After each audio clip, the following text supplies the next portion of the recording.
মহাপুরুষ মহারাজ স্বামী শিবানন্দজির অমৃতময় জীবন কথা প্রতি সোমবার সকাল ৮টায় প্রাণারাম বাংলা চ্যানেলে ভগবান শ্রীরামকৃষ্ণদেবের অন্যতম ত্যাগী সন্তান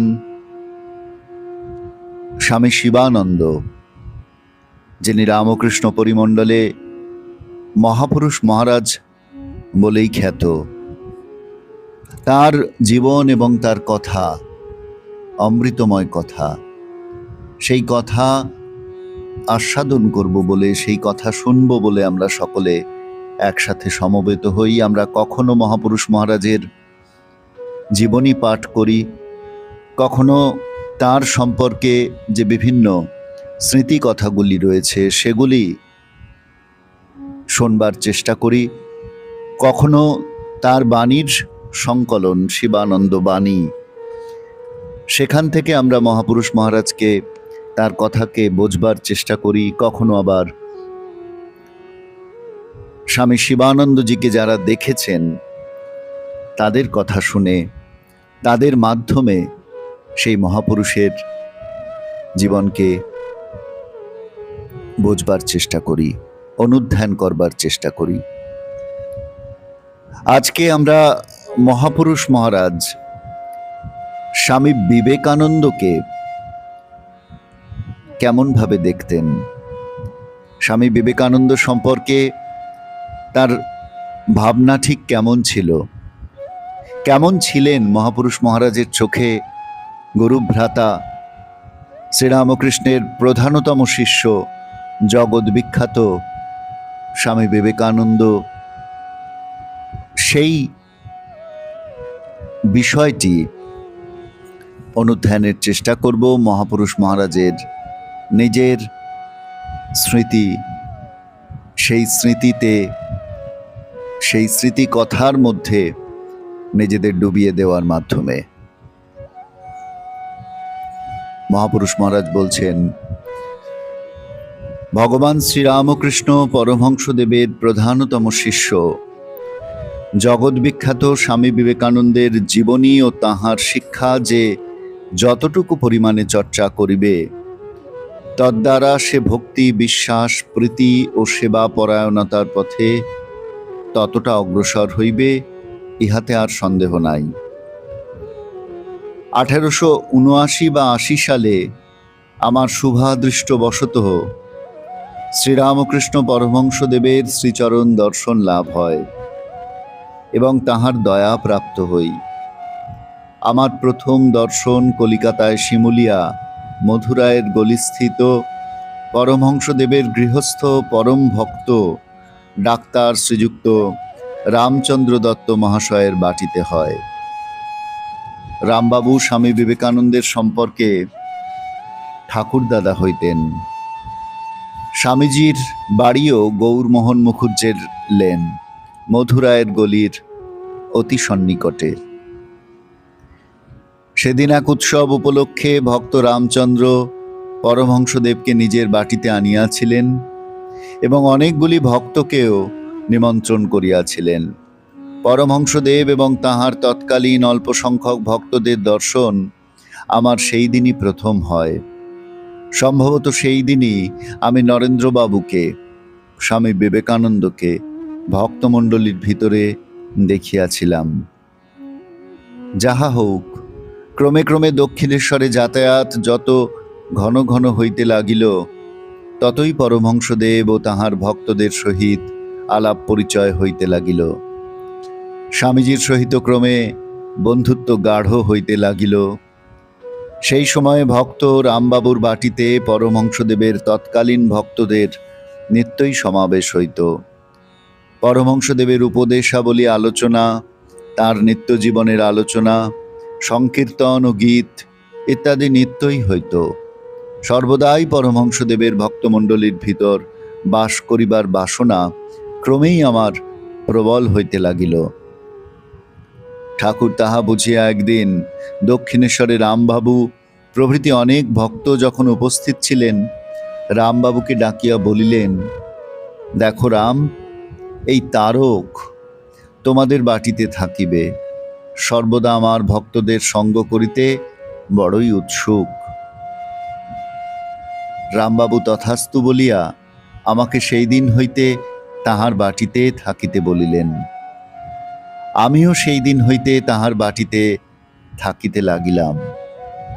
এখন স্বামীজির সহিত মধ্যে মধ্যে দেখা সাক্ষাৎ ও আলাপাদি হইবার সুযোগ হইল। যত আলাপ পরিচয় হইতে লাগিল, ততই দেখিতে লাগিলাম তিনি অতি মহান। বিশেষ যখন দক্ষিণেশ্বরে ঠাকুরের কাছে স্বামীজিকে দেখিতাম, তখন ঠাকুর যে তাহাকে কি উচ্চ ও গভীরভাবে ভালোবাসিতেন, তাহা ক্রমেই হৃদয়ঙ্গম হইতে লাগিল। অবশ্য ঠাকুরের কৃপায় আমিও ত্যাগী ছিলাম। স্বামীজিও ক্রমে সংসারের সংস্রব সব ঠাকুরের কৃপায় ত্যাগ করিলেন, কিন্তু তাহার তেজ ওজ বীর্য এত উজ্জ্বল যে নিজেকে বোধ হইত যেন একটি নক্ষত্রের ন্যায়, আর স্বামীজিকে পূর্ণ চন্দ্রের ন্যায় জ্ঞান হইত। কাশীপুরের বাগানে ঠাকুর যখন পীড়িত অবস্থায় থাকেন, তখন স্বামীজি আমাদের গুরু ভ্রাতাগণকে একত্র করিয়া তাহার সেবার্থে নিযুক্ত করেন। আমরাও তাহার নেতৃত্বে প্রাণপণে ঠাকুরের সেবায় রত থাকিতাম এবং সঙ্গে সঙ্গে শাস্ত্র চর্চা ও সাধন ভজন তীব্র বেগে চলিতে থাকিত। পরদুঃখে দুঃখানুভব করা স্বামীজির স্বভাবগত। বাল্যকাল হইতেই তাহার পরিচয় পাওয়া যাইত। স্বামীজির পিতৃবিয়োগের পর তাহার সাংসারিক অবস্থা বড়ই ক্ষুণ্ণ হইয়াছিল, কিন্তু তাহার বন্ধু বান্ধবেরা তাহার গুণে এত মুগ্ধ হইয়াছিল যে পরোক্ষে এবং অপরোক্ষে তাহার সাংসারিক অভাব পূরণ করিতে চেষ্টা করিত। এরূপ ঘটনা প্রায়ই ঘটিত যে কিছু টাকা লইয়া স্বামীজি বাটিতে আসিতেছেন এবং সেই টাকা লইয়া বাটিতে আসিলে তবে রান্না বান্না এবং আহারাদি হইবে। হঠাৎ পথিমধ্যে কোনো বন্ধু অর্থাভাবে বিপন্ন হইয়াছে শুনিবা মাত্র সেই অর্থগুলি তাহাদের হস্তে দিয়া নিজ রিক্ত হস্তে বাটিতে ফিরিয়া আসিলেন। জননী জিজ্ঞাসা করিলেন, বিলে কই আজ কি টাকা করিয়া আনলে না? আজকে কিছুই মিলল না? স্বামীজি তদুত্তরে বলিলেন, আজ যেমন হয় চালিয়ে দাও, আজ আর কিছু পাওয়া গেল না। বলিতে বলিতেই ভগবদ ইচ্ছায় কোনো স্থান হইতে কিছু টাকা আসিয়া পড়িল। তখন তিনি মাকে বলিলেন, এই নাও। এরূপ ঘটনা প্রায়ই ঘটিত। কাশীপুর বাগানবাটিতে ঠাকুরের সেবায় যখন আমরা সকলে নিযুক্ত ছিলাম, তখন একদিন এরূপ এক ঘটনা ঘটিয়াছিল। আমাদের গুরুভ্রাতা স্বামী যোগানন্দ, তখন তাহার নাম ছিল যোগেন্দ্রনাথ রায়চৌধুরী, যাহার বাড়ি দক্ষিণেশ্বরেই ছিল। স্বামীজিকে একদিন তিনি বললেন, ভাই নরেন, আমাদের গ্রামের একটা স্ত্রীলোক বিধবা হইয়াছে, দু একটি সন্তান আছে, বড় গরিব, অন্য অভিভাবক কেহই নাই। সে অত্যন্ত কষ্টে পড়িয়াছে। আপাতত এক্ষণি 30টা টাকা না পাইলে সন্তানাদি সহ বড়ই বিপদে পড়িবে। স্বামীজি বড়ই উৎকণ্ঠিত হইলেন। তখন আমরা অধিকাংশ স্কুলের ছাত্র, কাহারও নিকট কিছু অর্থ নাই। আমার কিছু টাকা সেভিংস ব্যাংকে ছিল। স্বামীজি বলিলেন, তারকদা, তুমি সন্ন্যাসী, তুমি টাকা দিয়া কি করিবে? এই বিপন্না নারীর 30 টাকার প্রয়োজন, তুমি এখনই 30 টাকা ড্র করিয়া আনিয়া দাও, নতুবা যে প্রকারেই হোক আমরা 30 টাকা জোগাড় করিয়া এই বিপন্না বিধবার আশু বিপদ উদ্ধার করিবই করিব। আমি তথাস্তু বলিয়া টাকা ড্র করিয়া আনিয়া স্বামীজিকে দিলাম। স্বামীজি তৎক্ষণাৎ দক্ষিণেশ্বরে যোগিনের হস্তে পাঠাইয়া দিলেন। এই সকল ব্যাপার স্বামীজির যুবা বয়সের দয়ার্দ্র হৃদয়ের পরিচায়ক। পরে সে দয়ার যে কি বিস্তারী হইয়াছিল এবং হইবে, তাহা সমগ্র ভারত এখন জানিতেছে ও জানিবে। ভারত কেন, ভারতে তর স্থানেও তদ্রূপ। কাশীপুর বাগানবাটিতে ঠাকুরের সেবায় ব্রতী থাকাকালীন বেদান্ত শাস্ত্র চর্চা এত অধিক প্রবল হইয়াছিল এবং বৈরাগ্যের তরঙ্গ এত প্রবল হইয়াছিল যে হঠাৎ একদিন স্বামীজি ঠাকুরের অজ্ঞাতসারে আমাকে এবং কালীভায়াকে লইয়া, অর্থাৎ স্বামী অভেদানন্দ যিনি এখন আমেরিকায় আছেন, লইয়া জ্ঞান এবং বৈরাগ্যের জীবন্ত মূর্তি শ্রী বুদ্ধদেবের তপস্যা এবং সিদ্ধিলাভের স্থান বুদ্ধগয়ায় গুপ্তভাবে যাত্রা করেন।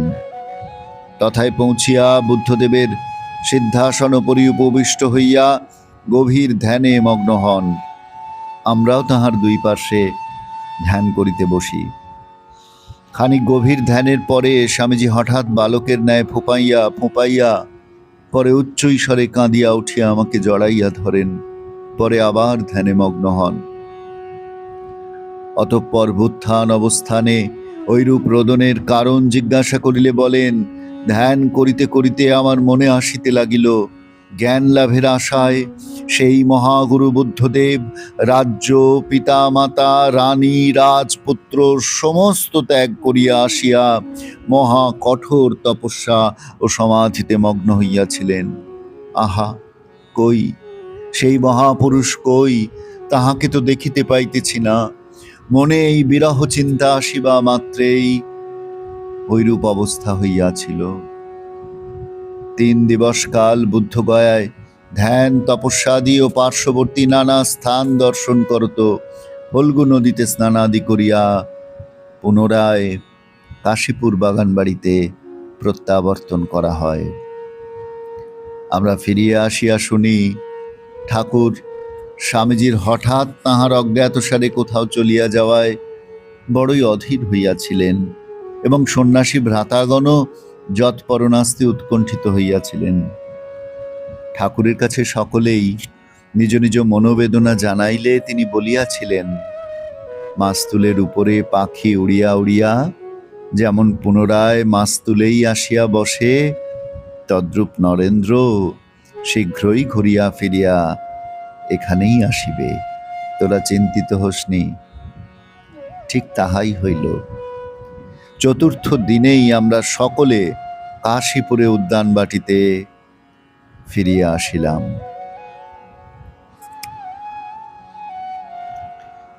আজকের পর্বে আমরা এই অংশটি পাঠ করলাম বন্ধু। এখানেই আমরা আজকের পর্বে রীতি টানছি। আমরা ঠিক এর পরের অংশ থেকে, অর্থাৎ মহাপুরুষ মহারাজের কণ্ঠে, মহাপুরুষ মহারাজের কথায়, মহাপুরুষ মহারাজের লেখনীতে যেভাবে স্বামী বিবেকানন্দের কথা ফুটে উঠেছে, সেই নিয়ে আমরা আবার আগামী পর্বে পাঠ এবং আলোচনা করব। আপনাদের সকলকে ধন্যবাদ, নমস্কার। প্রাণারাম প্রাণারাম প্রাণারাম প্রাণারাম প্রাণারাম প্রাণারাম। কি যেন লুকানো নামে তাই মিষ্ট এত তব নাম প্রাণারাম প্রাণারাম।